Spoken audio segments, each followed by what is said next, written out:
जदि फ्रेंड्स आपण मोबाइल को टैबलेट किंबा लैपटॉप पर बनवा चाहते तो आपण मैंने केमपरी करेंगे लाइक यहीपरी जदि बनवा चाहते तो प्रथम फ्रेंड्स आपण मैंने आपण मोबाइल सेटिंग ऊपर जी गलापर एपट सेक्शन को आसवे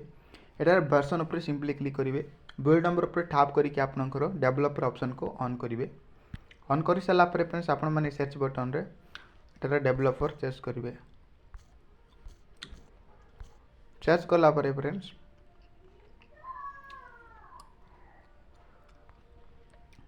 डेवलपर ऑप्शन सर्च कलापर तौड़ को आप स्क्रॉल डाउन करेंगे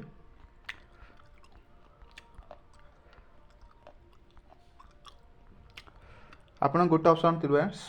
स्मॉलेस्ट वेट एटार आप सिंपली क्लिक करेंगे यही नंबर को आप कॉपी करेंगे पर आपण मैंने कम आसवा तो सही नंबर को आपण मैंने 720 आप टैप करेंगे एंटर कर सारापर आप ओके करेंगे कर सारापर आपणकर लुकटा चेंज हो देखिपे जमती टैबलेट परी देखा आप बैक कर सारापर देखिपे टैबलेट जमती परी देखा यहीपरी जदि आपण मैंने करने चाहते तो यही प्रोसेस आपण मैंने करेंगे जदि आप क्रोम ब्राउजर को जी तो देखिपे टैबलेट जमती आपण मैंने टैबलेट किंबा मो लैपटॉप पर आपण मैंने चलाई पारे। हाउ कि फ्रेंड्स वीडियो पसंद लगे तो like share subscribe to our channel. Thank you for watching.